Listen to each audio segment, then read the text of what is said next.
You're listening to Filling the Storehouse podcast. I'm David. And I'm Stuart, and we want to walk with you on the journey to living the abundant life through faith, family, and freedom. Our goal is to refine our why while helping you find yours. Together, achieve our best and highest purpose. In the end, we'll drive each other to intentionally fill our storehouse. What's up, Storehouse listeners? Hey, this is Stu, and wow, we just passed the 100 episode mark, and we really appreciate all of you listeners taking the time to spend with us and listen to topics about faith, family, and financial freedom. We just created a questionnaire, and we're looking for feedback from you. We'd love to hear from you about what your favorite topic was, what your favorite episode was, and what you want to hear about in the future. We'd love some feedback. There's a link in the show notes, and it takes probably 1 minute to do. Jump on there and give us your feedback. There's a couple questions about what you liked, what you didn't like, and what you want to hear in the future. And then there's one question at the end that's the most important. Vote for Stu. That's all I'm going to say. Go fill your storehouse and make it a great day. See ya.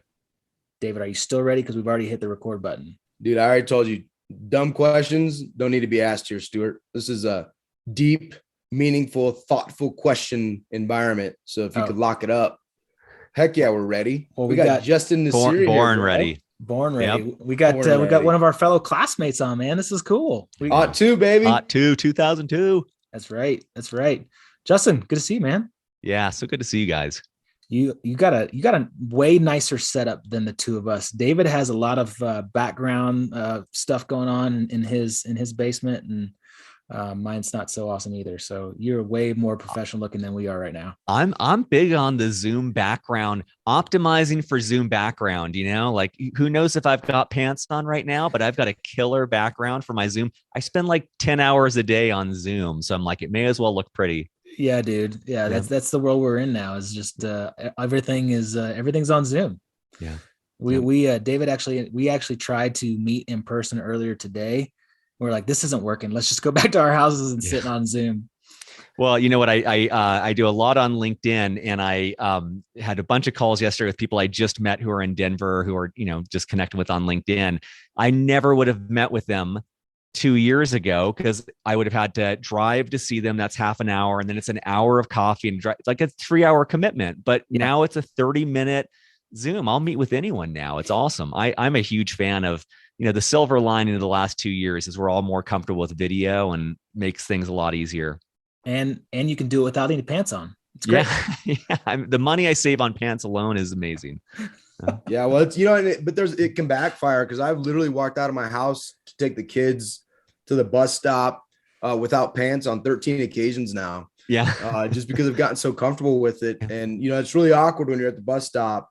Yeah, I mean, you can't even go near a school now. You're banned. You're on a watch list. Right? Yeah, in my own neighborhood, dude. My own neighborhood. It's crazy. So. Oh man. Well, Justin, dude, for our audience, if you could give us a little background. I mean, obviously, went to the best school, best class. But then what happened after that? We kind of all split our ways, and what'd you do next? Yeah, I did. Well, actually, I'll go granular here, because if anyone knows Terry Doyle and Nick Rotunda, I graduated. I had 3 months in Germany. It was the biggest boondoggle of my life. I was stationed over there with Terry and Nick, and we drank beer and smoked cigars every day. And it was the best post, after tossing my hat in the air at Naval Academy, the best send-off ever. And then I went submarine. So I did the whole nuke pipeline, did time mostly on the Alaska and then a little bit on the Chicago, and got out right at the 5-year point. Went to business school and then have been doing startups since then.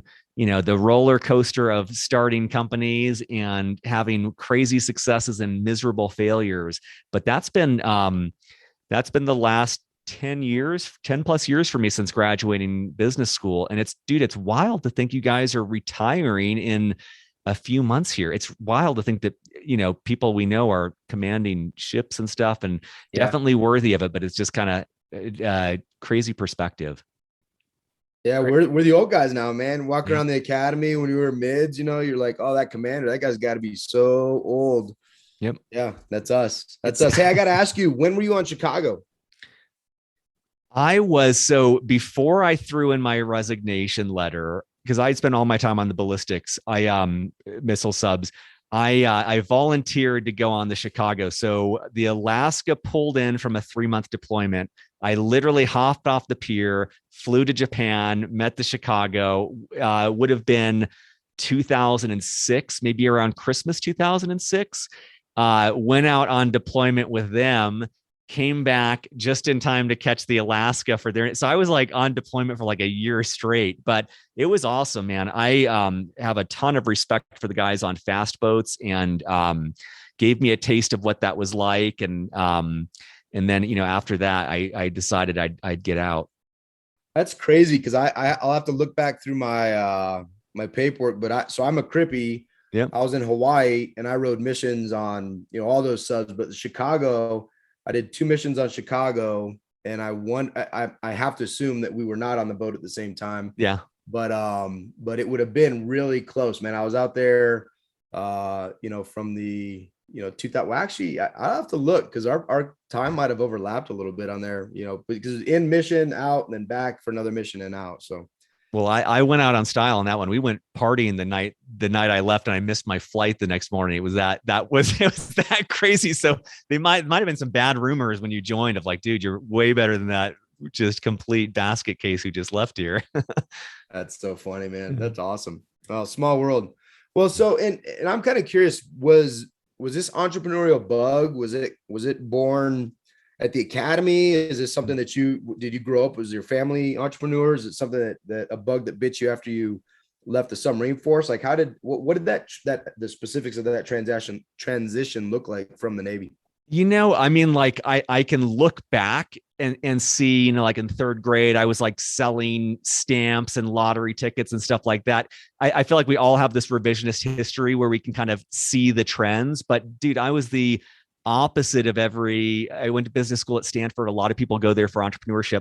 The running joke is that everyone writes their essays saying they're going to be an entrepreneur, and then everyone goes on and is a consultant. And I was the opposite. Like, all I knew was Naval Academy, submarines, business school, consulting. Like, that was my career path when I knew I was going to get out. And makes a ton of sense, right? I knew nothing about business. So let me get the academic experience at business school. Let me get the practical industry experience at consulting, and then pick an industry. And I actually accepted an offer with McKinsey Consulting in New York.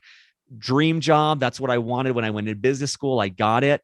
And I graduated in June, and my start date wasn't until March. And so, I was in Alaska. I went with 2 good friends. One of them was an Air Force Academy grad, and we went hiking in Alaska for like 3 weeks. It was awesome. Like, plane flew us in to the middle of nowhere. We hiked for 3 weeks, and a plane flew us out. It was so awesome.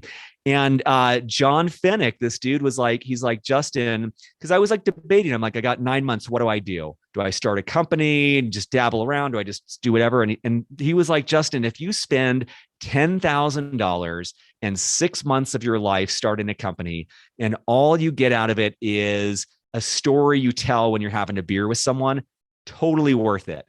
And that was like enough to kick me over. Like, I never thought I would be doing that. And I started a company, and it went well. And I ended up doing that instead of going to do consulting. But I will say, when I was at business school, I looked at something called search funds, which is you buy a company with investors and you run it. It's kind of like a franchise type thing. I thought of that, which is definitely entrepreneurial, but I never really thought of starting something on my own. And I say that for the listeners who, when I was at the Naval Academy, I ruled out aviation because there were so many dudes that saw Top Gun when they were 5 and they wanted to be a pilot since they were 5. And I'm like, I'm not going to compete against those dudes. And, for people listening, if you haven't wanted to be an entrepreneur since you were 3 years old, it doesn't matter. Like, if you want to give it a shot, you can do that. There's no birthright here. There's no longevity here. Like, I had no intentions of doing it, and I'm so happy that I did.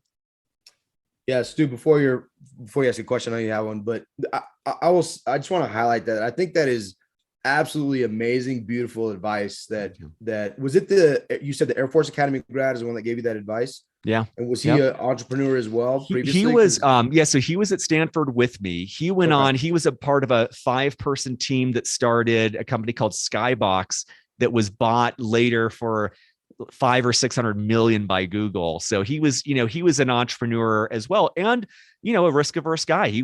His path was Air Force Academy, Air Force. He went to MIT and got a master's and then went to Stanford, like super smart guy, but not the type of person that I would think would be risk tolerant. And sometimes those people make the best entrepreneurs, the ones who are really cautious. Well, and I just think that the wisdom of in the long-sighted view of, hey, spend down $10,000 and get the experience, and the experience in and of itself is worth it. I think that is such amazing advice. And then you adding to, the context to that with your own story was, I hope our listeners really grasp onto that, and it empowers them not only to take action, but also to give them the confidence and just the knowledge that, hey, even if it goes terribly wrong, it will be an amazing investment in life. Right. Yeah. So I really love that. Thank you for that. And I, one thing I appreciate about entrepreneurship is like, I'm not like a classroom learner. Like I loved business school. I don't know how much I learned there by choice, but like I learned by doing stuff, right? I learned by like having to build. I mean, I built my new website in like 2 hours, and I've had people ask me how much money I spent on it. I'm like, I spent $20 on Squarespace and 2 hours of my time, and I built it. And that's because I've done that hundreds of times. And I'm not saying you have to do it all yourself, but like entrepreneurship is so much hands-on and learning through mistakes that I'm like, I just know that I personally learned more in a year of entrepreneurship than I would have learned 5 years working somewhere else. It's interesting you said that, because one of my questions that led to this was, and I'm not trying to downplay, getting a master's degree, getting an MBA, but do you feel that a master's and MBA helped you start your companies, start the entrepreneur track? Because I got an MBA, and honestly, the stuff we've learned, like we've learned, just like you said, way more from just going out and doing it and making mistakes and trying things, putting yourself out there. And then, all the academic stuff, I don't know, man, it's good, but I don't think that really taught me how to create a business. I'm there's a guy I interviewed, Ryan Hogan. He started a company called Hunt a Killer. He was enlisted Navy, commissioned as an officer, spent 15 years on active duty, started 4 companies while on active duty. He runs, his company's now over 100 employees, $50 million, like that. And he got an MBA on the side, but that dude was like, I don't want to use the word hustling because I think it has a negative connotation. That dude was like entrepreneuring on active duty. Like you don't need any credentials or anything like that. I think where it helped me, I think it was like my detox period after the military, kind of like reorientation, which I didn't know I needed at the time. Yeah. I think it was like a good credibility sign. I think, for my first company, I raised money. I don't want to do that again, but like, I think it helped me raise money. So if that's important to people, maybe. I think the network is great. Any network is great. Had I worked at Google for 2 years, that would be a great network. Had I gone to McKinsey for 2 years, that would have been a great network. So I think there's a value to network. What if I were to rewind the clock, what I wish I would have done more of is just like screw trends, screw stats, what's right for me. And I think there's a world in which what was right for me is like, maybe I would have benefited from a couple of years of consulting. Now I'm 41. I kind of rewind the clock to my 27-year-old self. I'm like, I could have had a stint at 4 different jobs and learned a lot. And I had to create an employee handbook, which I'd never done for Storybox. There's so much I reinvented what I didn't need to.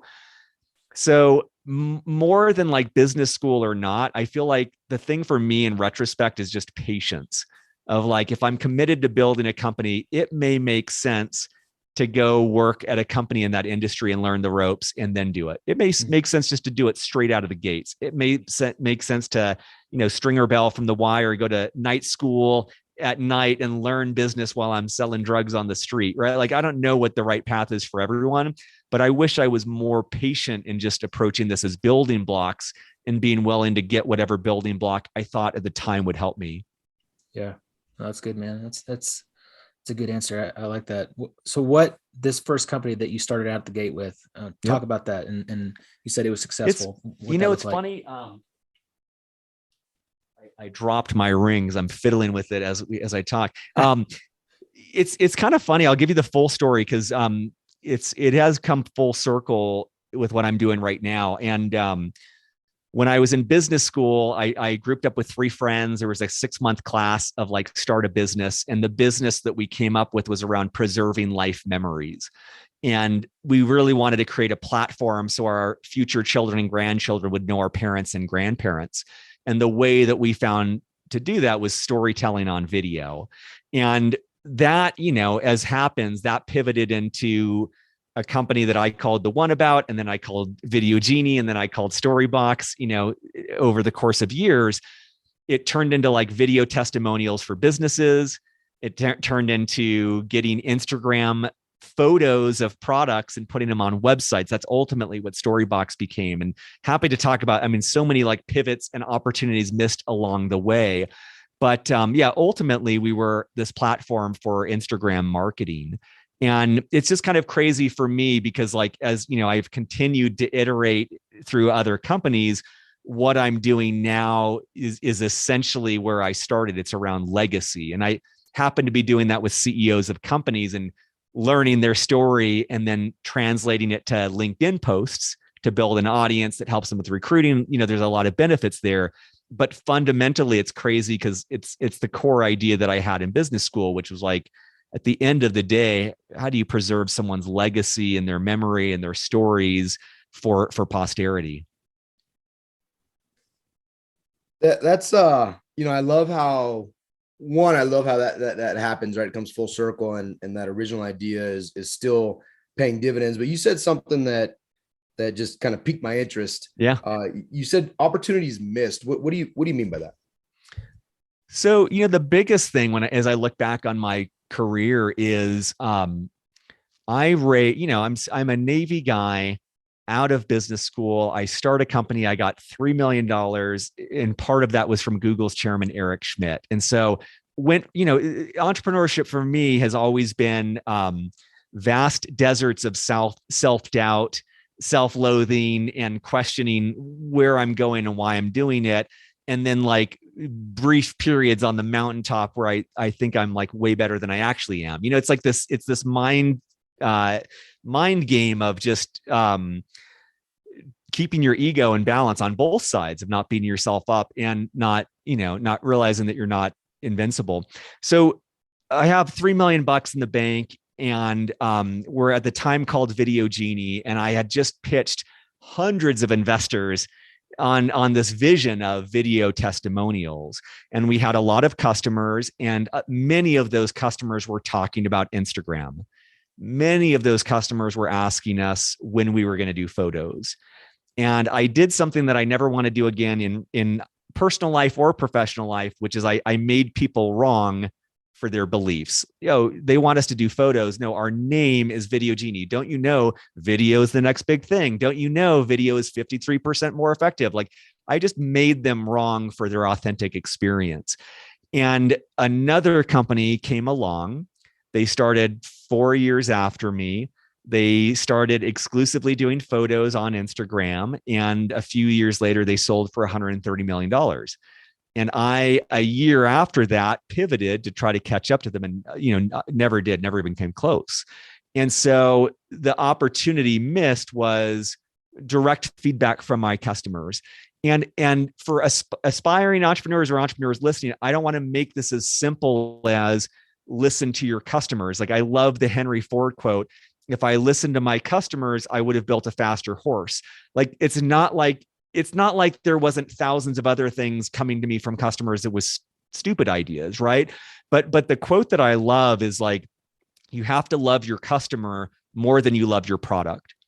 And had I done that, I would have been willing to flush down the toilet literally $1 million+ of tech innovation and investment I would have flushed it down the toilet and said, this is the better opportunity. This is where the market is going. This is where our customers want us to go. Like there were many things lining up to say that was right.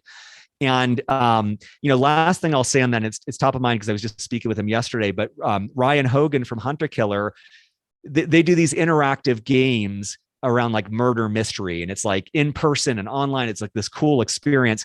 He started doing like zombie 5K events, like literally like, and made millions off of it. But he kind of like consistently did well and realized it wasn't the opportunity and adapted. And that's what I want to do for the rest of my life, is like be willing to ditch a good idea for an even better one, rather than like, holding on to the Titanic as it sinks to the ocean floor. Yeah, it's really interesting you say that.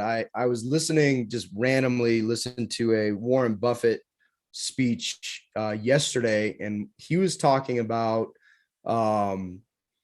he was talking about the founder of Enterprise who wouldn't sell to him, and he said it was a very good decision by that guy to not sell to Warren Buffett, because now he's absolutely, well, the founders passed, but I think they're looking at going into a fourth generation.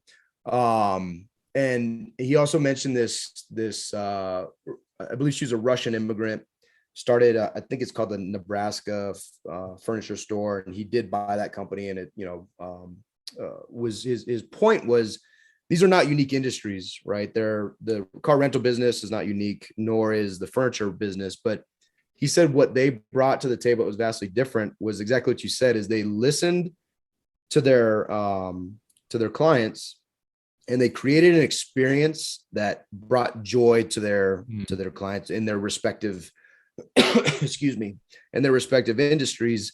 And I think that's such a huge point that you just made, that you don't have to create the most new technologically advanced sound thing. It's you're bringing a personality, you're bringing the core of who you are, staying true to that, and listening and offering that experience, and it can make businesses absolutely explode, which I think is incredible insight. So thank you for sharing that. And I love that too. And a top of mind example, like Black Rifle Coffee, that is worth billions, literally billions now. It's mother effing coffee. Like coffee's been around a long time, right? But their marketing and I don't know in depth about their success, but I'm imagining their marketing and customer experience and mission attracted people to something where you can get literally 1,000 different options of that in your store. It's just like wild. So I love your point about that that creating joy. And that's, I'm a lifelong USAA member, right? Lots of banks out there. I love USAA, right? Like there's a million things they do that cause me to love them. I don't care if there's a better rate. I'm never switching, so like, I think you're right. And the great thing there, especially for veterans, is you don't have to have some killer idea. Like I think that veterans are usually off the charts on emotional intelligence. And I think that that's like emotional intelligence and getting stuff done, right? And it's like, you can do a lot with that. Yeah. So one of the things that you have done also is this podcast. If you could kind of talk about your podcast, talk about like why you started it and what you've learned through that process. Because I think that's probably, I would assume that there's a lot of lessons learned in there as you're interviewing other guests on there that are military veterans, right? Yeah. So I started, the podcast is Beyond the Uniform, started it 4 or 5 years ago now. And it purely came out of going to San Diego to visit my wife's maid of honor and her husband, who's in the Marine or was in the Marine Corps at the time. And we went down there for her birthday. Half the guests there were Marines, and all of them were doing what I did when I was on active duty, which was complain about what am I going to do when I get out. And I thought, okay, I spent over $130,000 going to business school and 2 years of my life. That's not a path that most people are going to take. But I thought like, there's got to be a way that, that's the entrepreneur mindset. There's got to be a way to solve this problem.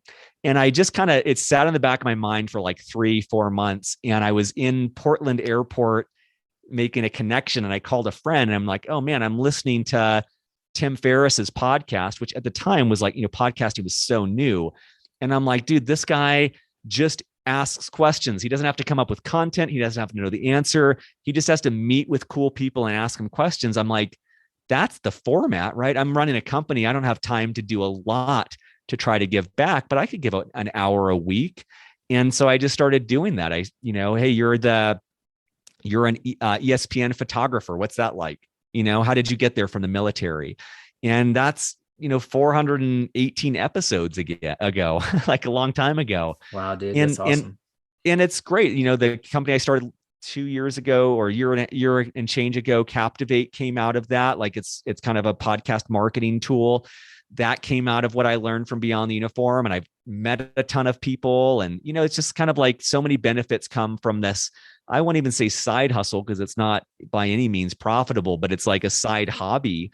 Yeah. And one other thing I'll say, just as a plug for podcasting, is like, a couple of years ago, I was like down on myself where I'm like, oh, I don't have a mentor. All my guests talk about mentors. I'm like, actually, I meet an hour a week with some brilliant veteran who shares something awesome with me. Like I've got 418 mentors. Like there's so much value to podcasting, and just, it's so awesome to see you guys. Like, I don't know if we'd be able to chat or make time or carve time out if we weren't doing this podcast. And it's just like so cool to connect with you guys and reconnect with you guys.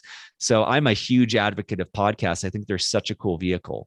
Yeah, dude, I agree. I mean, David and I have gotten a few guests on that we probably never would have had a chance to talk to if we didn't have a platform like this. And same. I mean, we've learned a ton from our guests so far. It's been really cool.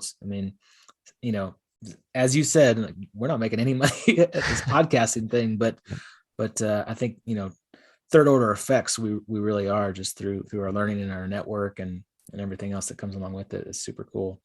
Yeah. Well, it's also I think it's funny. When we reflect on the different things we're doing, the different businesses we're trying to run, aspiring to run, setting up, our favorite thing is podcasting. Yeah. And it boils down to, just like you said, like we have the opportunity to get, if I was just going to try to call you, I mean, yeah, we're classmates and it's awesome, but you're a busy guy, and there's a good chance that you'd be like, dude, I just don't have time to talk right now. Yep. But this just creates such a rich environment to have extremely meaningful value add conversations as well. It's not I've never seen it when I've been on a podcast. I've never seen it as a time suck. Yep. Doing the podcast is probably one of the favorite things I do. And I think it's, for everybody out there that's listening, if you have an inkling to do it, I mean, if you listen to some of our first episodes, they're garbage, dude. Like they're just not very good. We did not do a good job. And maybe the current ones are garbage too. They're 100 episodes later, still garbage. Yeah. They're made better by our guest quality, though, has gone up significantly as well. But I think it's just a great opportunity to, like you said, every one of these opportunities, you're sitting here taking notes, and I'm learning from, I've got questions. I'm like, okay, I got a list of questions for Justin that we're going to, hopefully you can make time and we can sit down for coffee and meet in person and a fellowship that way. But it already sets the tone for, I think, rich discourse and dialogue. And two other things I'll say is that for hosting, the plug for me for hosting a podcast is it's the best training in curiosity. Like I am a much more curious person because I've had so many hours of practicing of just asking questions and listening, which is not the way I normally do things, right? I just normally talk. And then the other thing is I've probably spent hundreds of dollars on books, because I always ask my guests, and I've, literally this week, I've probably bought 3 different books, which is great though. Like books I would have never come across to learn more. Yeah, man. So how does this transition to what you're doing now? You kind of talked about the podcasting helping you with what you're doing now. Talk about the Captivate and the Executive Presence. Yeah. So I spent years kind of just not having a clear career direction, and I did a lot of consulting and just kind of did a lot of side things to make good money, but it wasn't really in some ways it felt like junk food. Like I was getting the calories, I was getting money, but I wasn't like, it didn't feel like I was deepening. That's not fair. I think I spent a couple of years just really focusing on personal growth with meditation and men's groups and a lot of other things. But I had the idea a year and a half ago, let's call it, for Captivate. And the insight for me was that I'm like, man, I talked to someone for an hour on a podcast I'm like, I could turn that into 5 blog posts and 5 Instagram reels and 10 YouTube clips and a dozen LinkedIn posts. I'm like, in an interview that lasts an hour, I could create a month of social media content. And I would never do that otherwise. And so that's what Captivate.ai does. We built a process and tech around that of literally working with companies, usually 20 employees or more, where they upload a webinar, they upload a podcast, and we turn it into a month of social media content and all the data to go along with it. And so that continues to go. Very recently, I launched a second brand called Executive Presence. It's executivepresence.io. And the premise there is I work with CEOs of high growth companies and interview them for an hour and turn that into 20 text-based LinkedIn posts. And we do the full LinkedIn playbook. We respond to comments, we look at analytics, we do outreach. So for them, they spend an hour a month, but their personal brand on LinkedIn is built up really efficiently with their knowledge, their voice, everything. And that has hiring benefits from them, retention, sales, partnerships. It's a lot of benefits for them. But one thing I'll just say is that, in doing Captivate, one of the pain points I started to learn personally is I'm like, holy crap, like I got to be an expert. My company has to be an expert on podcasting, webinars, Instagram, LinkedIn, YouTube, Facebook. Like it gets incredibly complex fast. And there is a value to complexity. It can be a barrier to entry. But one of the things that's drawn me to really spend the bulk of my time on executive presence this year is the simplicity. It's LinkedIn. I deal with CEOs who pay a lot of money that I want to learn from. And, one other thing that's kind of full circle through Beyond the Uniform, I did this thing called purpose mapping 2 or 3 years ago, and kind of like a process to discover my purpose. And actually I've got it right here. One of the things I've got, I came up with in this thing, I created, this is just for the benefit of David and Stu. I put together this sheet called Paid to Grow Forever Ago. Is this phrase that had a lot of meaning. I've got, super gimmicky, but I've got my Tesla that I want to buy and first class flights and, mountain house, all the things that are motivational for me. But what was wild for me when the idea clicked for executive presence was, it was like the first time where I'm like, holy shit, like I'm getting paid to grow. Like literally I sit down with CEOs who are crushing it and I ask them questions about how they do that and they're paying me to do it. And then I'm like, it's just like, it's kind of wild. And I just say that because 3 years ago when I wrote that, I had no idea how I'd get there. And what I thought it would look like is nothing like what it actually looks like. But there's a lot of value to just kind of, throwing out a vision of what you want your future to look like. And it will likely look different than what you expect, but it could be in line with what your goal was. Yeah. And I think that, dude, I love that, man. That is so awesome how, it was almost like a prophecy for what your future is going to look like. But I think there's also so much power in the exercise of creating that vision. So having the vision, cultivating the vision, spending time to figure out the steps to realize that vision. And then I think there's a subconscious element to it as well that is driving your steps that you're not even necessarily conscious of, that you're not intentionally thinking about. But because you're so grounded and firm in that vision and what it is, you effectively realized, and yeah, of course it's going to be different than what you thought it was, but I bet you that different is probably better than what you thought it was going to be. Right. And go ahead. And I love that you're saying that, because I'm becoming a bigger fan of visualization. And it came from a friend of mine who aspired to be a pro hockey player in Canada. And he just told me about how he would visualize the game before he played everything, like what it felt like. And the more specific, the better. Like he would spend an hour trying to visualize this perfect game. And, now he does that as a business person. And I try to do the same thing. Like, I don't do it enough, but like visualizing this really important sales call that I had earlier today, like picturing what it feels like to make the ask and picturing what it looks like. And, even with this, gimmicky Paid to Grow, like I want to be more specific. Like, what does this mountain house look like? And what does it feel like to take my son there and teach him to ski? And what does it feel like to like spend time in nature? And I think you're right. I think that just plants more juice in our subconscious that we're more willing to take risks. We're more willing to see opportunities. We're more willing to tolerate discomfort that may be required to get what we're going after. And I think it's a natural growth. You know, one of the coolest things that, and Stu has probably done this, you know, a billion times more than I have. But when I was in flight school, they call it blue chairing, right? You sit there and you envision everything. Or even when I was riding subs, you know, you think through, okay, the tracks and the things that you do. And then when the situation arose, I mean, it was, if you spent the time and you spent maybe 4 hours blue chairing a 1 hour flight, by the time you did it, it really was not, I mean, it was easy, man. It was like, just, yep, naturally do this, do that. They throw you some curveballs. You don't even have to think about, now you can focus on the curveball because you already know, basically memorized the process you're going to go through, and you just figure it out. Right. And I think, you know, the ability to do that and the focus required is, I think it's a game changer. And I think it also, you know, it's so hard to analyze because it's a mindset. It's things that are, you know, it's some people will call it luck, but it's where that preparation and that meets that opportunity and you go forward. And it's so impossible to measure, but I think you see the results and seeing what you've done.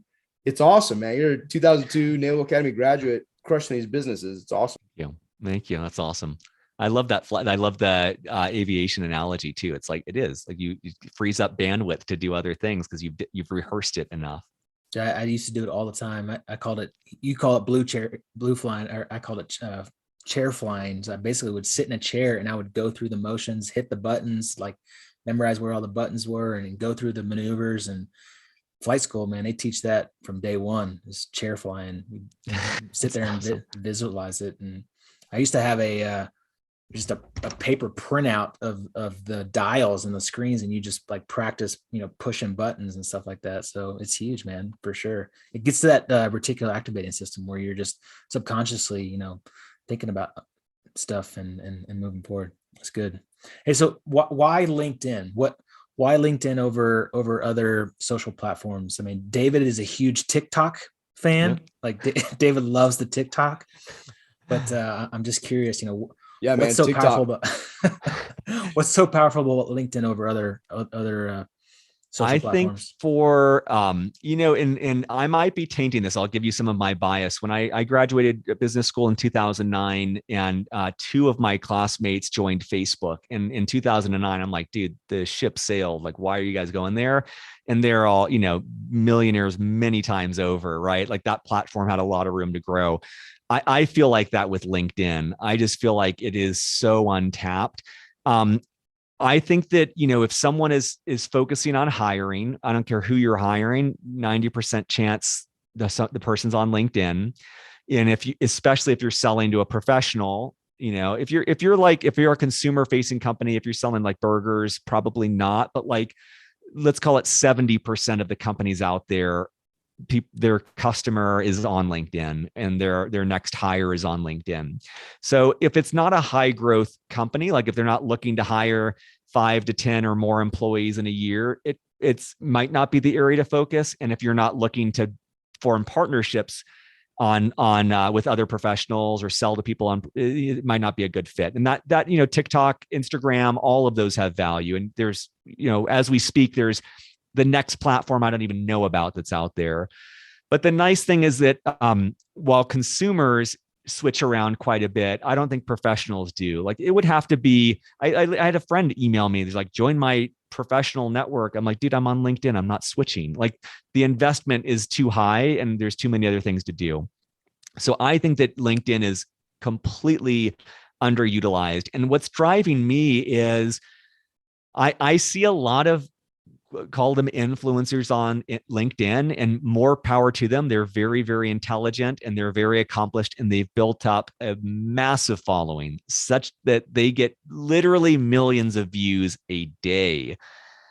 But what kills me is, you know, the people that I want to learn from, they don't have the time to do that. and they have built up massive companies. The guy that I was talking to right before this that I'm going to work with, he's got a 5,000 person company. Like, this dude has made personally over $100 million.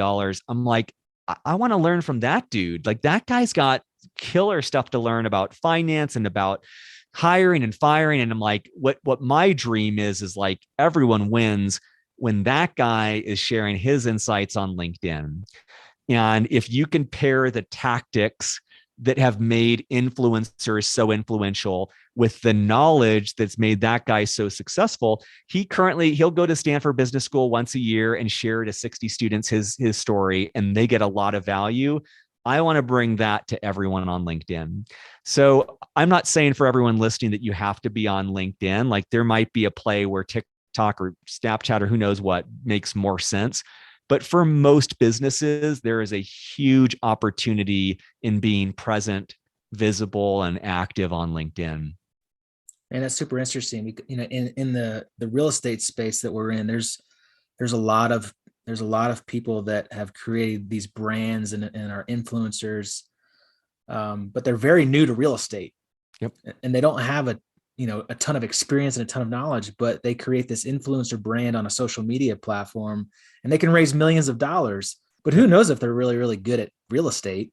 And then you take a guy who's been doing real estate forever, and he's not even on the social platforms. I love the idea of kind of putting the two together. It's super cool, man. And not to reference Donald Trump positively or negatively, but like Donald Trump, there are many real estate people who have made way more money, but you probably don't know their name. Like, I always think of VHS and Beta, right? It's like, dude, Beta was a way better product, and VHS completely crushed them because it was better marketing. And I hate to say that, and I think most veterans will cringe at that, but like, personal branding and marketing makes a difference.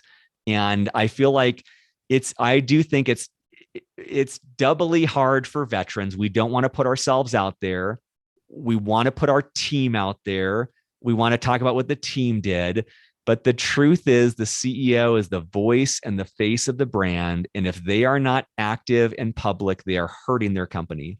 They're hurting hiring and retention and culture and everything.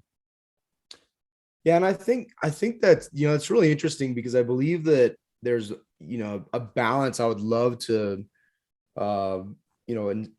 inspire or motivate people to put themselves out there, because I think a lot of times when you have some of these, not everybody, obviously there's some turds in the military as well, in veteran community, but for a large part, man, like, veterans, what you're going to get, right? You have an immediate, there's an immediate fellowship, there's immediate brother, sisterhood, camaraderie, the values that most of them are gonna espouse, and there's a lot of value there, and there's a lot of people that would greatly benefit from those voices being heard. Yep. And I think that balance, how you kind of you bridge that gap between self aggrandizement and value add and pouring into other people's lives. I think that's I think the fact that you're focused on that bridge is a great place to be. There's a ton of opportunity, one, but two, I think there's a ton of meaning and value and depth in creating that and helping people realize that bridge. Yeah, I feel like the key for me, and I think this is probably the quote unquote hack for most veterans, is like in service of, right? Like, I am experiencing personal discomfort in service of something better, right? And like, on a daily basis, I don't really like sales. I don't like asking people for money. I want to set an example for my 3-year-old son of like a man deeply rooted in his power, a man who can like achieve anything.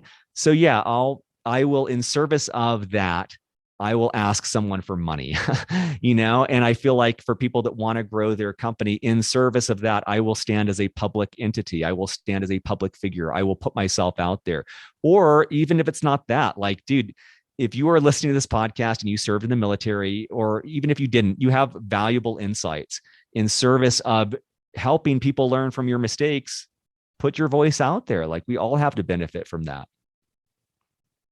Yeah, some of those toughest stories too. Like who's the best person to learn about the struggle of alcoholism or drugs from? Yep. Is it someone who's never struggled with addiction? No, it's the person that has struggled through those things that adds the most value, and you can gain the most growth.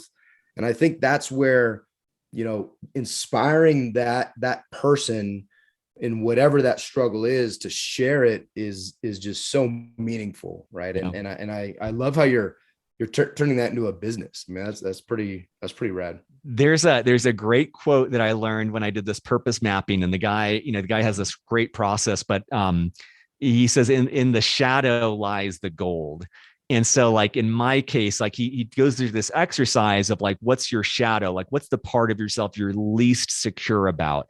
And for me, like he has you do these words. For me, one of the words that came out of there was dainty. And I'm like, dude, if someone called me dainty, I would like punch them in the face. That's how much it hurts. Right. And so awesome. It's like, there's this part of me that's like really insecure of like, oh, I feel fragile, or I feel like I'm weak. And like, he works through that. Like the gold that came out of that was the antithesis, like what I aspire to, which is rugged. And so, yesterday it snowed 2 inches, it was 6 degrees out. And when I went for a run, I'm like, dude, I'm cultivating ruggedness, or like when I go snowshoeing, it's like cultivating it. But the only reason I knew that gold was there was that I looked in the shadow of that vulnerability of like, oh man, this really hurts. This is a part of myself that I dislike or that I'm ashamed of. And it's the same for failure, right? Like as I have been willing to mine the really public, messy, excruciating failures that I've made in business, I uncovered the gold that's helped me rebuild other companies. And it's not pleasant. It's not pleasant to have someone who you think is less capable sell for 1,000 million times more than you do. That sucks. But I learned something from it. And I'm sharing that with you guys about loving your customers. So I'm a big fan of that vulnerability because I think it benefits ourselves in the world. Yeah, dude, vulnerability is huge, man. I think it's a really great part of marketing that a lot of people don't use. It's really easy for him to be vulnerable because he just does a lot of dumb stuff to begin with. I mean, when you make mistakes constantly, I mean, he has more at bats for sharing the mistakes because he's just got so many more. Yeah. That's right. That's right. Hey, I'm curious, so I see your posts on LinkedIn and they're really good, man. Like, thank you. You put a lot of thought process into it, and the pictures that you create and the videos that you do. Like it's very intriguing, and the content that you create is great, man. I'm curious, I saw one, kind of short video clip that you did about more of like the tactics, and you kind of got into the data and the analytics about like what really works. And I know that's, I don't want you to spill all the beans because that's a lot about what your company does, but for those that are inspired to be influencers and to be out kind of on the social, like what does work, because there's a lot of stuff that's just noise and it never gets to anybody. In your experience, like what should people be doing? So the video you're referencing, I looked at, LinkedIn has these things called top voices. They're kind of not the most successful, but variety of things. LinkedIn chooses them as like really influential on LinkedIn. And I looked at a year of their posts and I tried to figure out like, what are they doing? And in one of the first things I found was on average across all of them, they posted 5.2 times per week. And that's what I do. I post Monday through Friday, and I'm trying to do that without exception this year. And the reason why, so the first thing is consistency. And that's what I want across all areas of my life, right? Financially, I want to consistently save for retirement every month without exception. Physically, I want to run, 5 times per week without exception. And I just shared that it's like, it's the success formula for everything is just being consistent, right? Yeah. Like I have a 3-year-old son. I want to have quality interactions with him every day. I don't want to work my butt off and in 10 years, try to spend a month with him. Like I know I need to do the right action every day. So that's the biggest thing is like, just do it consistently. If you want to be good at it, do it consistently and learn. And I use a platform called shield.ai. It's maybe $20 a month. I have become more diligent very recently of looking at the analysis. Okay, long post versus short post about running versus post about what, let's like try to learn I don't spend a ton of time on it, but I want to try to understand what's working for the random people who are following me. And so I would say consistency and learning. And I think if you're being consistent, you can experiment and you can start to see what works, right? Every post is a potential lottery ticket, but for the most part, you might pick up 2 followers a week, right? So it's kind of like there's an element of maybe you strike gold. And I interviewed someone who his post got like 200,000 likes. It was seen by millions of people. He had thousands of people email him. And he wrote about his wife had passed away 5 years earlier. He'd started a company. It was like an incredible post, but he had no idea. Like he posted, went to bed, he woke up to 1,000 people who had messaged him. So I don't think that's the goal. I think it's certainly a side benefit, but you win the lottery by buying more tickets. And if you post 5 times a week, every single week, more lottery tickets. So that's the biggest piece of advice I'd give people. How would you encourage somebody if they're constantly looking for a better business partner or friend to post, but like to leave so that the person that maybe they were the subject of it that they were trying to get away from didn't read those posts? Is there a way to do that?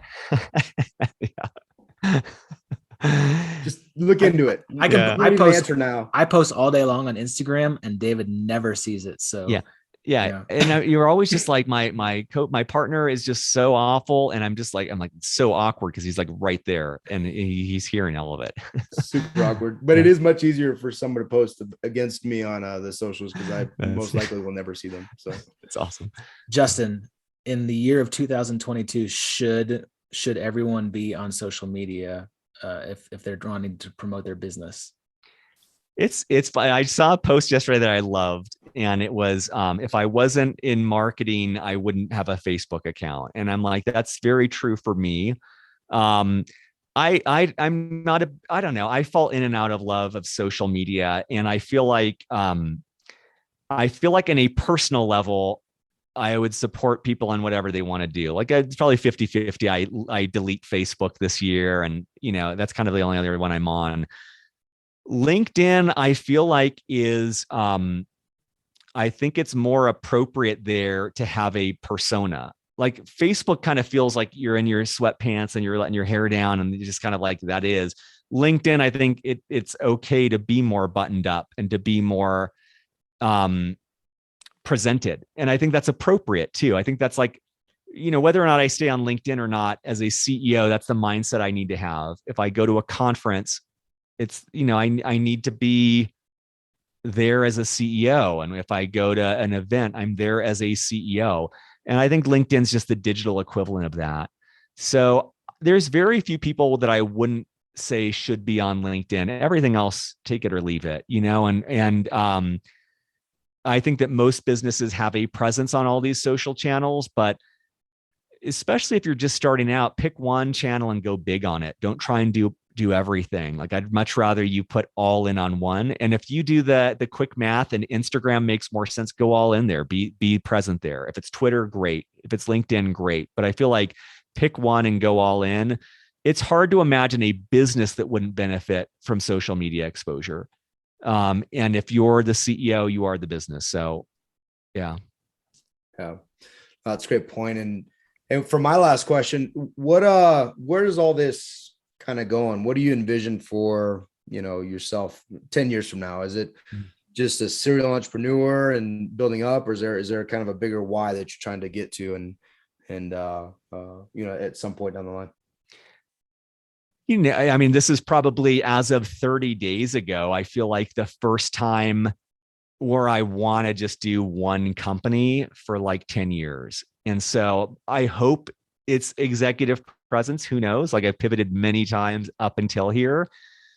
I think what's driving that though is like, like the most powerful moment I had in Storybox was when I realized that like the impact I was having on the world was as an employer, not as like a business person. And I started taking our team to go soul cycling together, and we started doing like meditation training together. And like what really motivated me is like, man, it is pretty arbitrary whether this company is successful, but day to day, these employees are happy. they're growing, they're learning, and therefore they're having a positive impact on their families, their communities, all of that, their city. And that's kind of what's motivating me now. I've kind of spent the last 5 years avoiding having a team, and I'm just switching over to like, dude, I want to hire, because I know I won't be the best boss, but I know I can be better than most people out there who treat their employees like garbage. Like I know that and I think that most veterans would do this too. Like I know I will invest in my people, not just to get more productivity, but like I genuinely care about them having a fulfilling life. And I genuinely think I can build a company where if they are better served going somewhere else, go for it, man. I have no hard feelings. So that's what's motivating me right now is like, dude, I want to build a platform for that. I want to build a platform where I can hire a ton of people and make them the best human beings possible. And yes, we will benefit as a company, but I'll feel good at the end of the day, regardless of what happens with the company. So it's pretty new for me to say that and edgy, because I've spent a long time avoiding building a team and hiring people and stuff like that.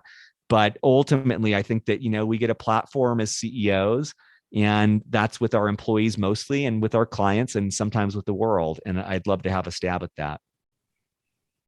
That's great. Great answer, man. I love it. I think for Stu and I, the X's and O's of a business is not the passion. It's the people on the team, and being able to employ and being able to see people grow and being a part of that is such an honor. It's so humbling. I mean, that was the best part of being a CEO. I was definitely not the best CEO, was not the best cryptologic officer, was not the best technician, any of that, but I loved my people.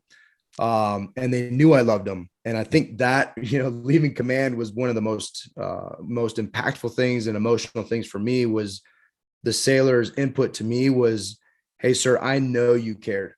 And that was the prevailing thing. It's not, I know you weren't the best leader, you're not the best anything, but I know you cared about me.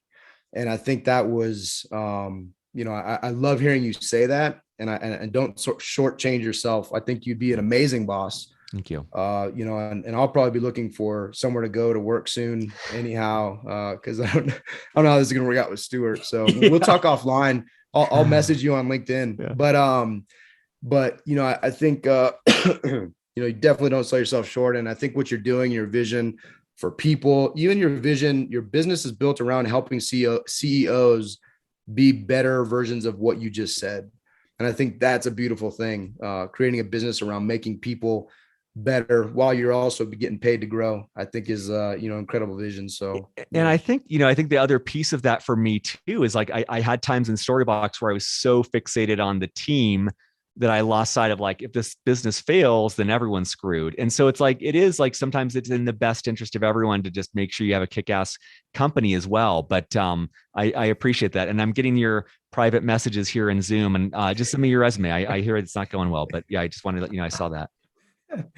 Hey, thanks a lot, man. Appreciate it. Justin, dude, this was fun. This was a lot of fun. We need to go like skiing, snowboarding together sometime. For sure, man. Yeah, dude, it's so good to see you guys. It's such an honor. I appreciate the trust in letting me on your show, and excited for what's ahead for you guys, or at least half of you. And thank you for the opportunity. Yeah, dude. So where can people find out about more of your company and get in touch with you if they're interested in learning more?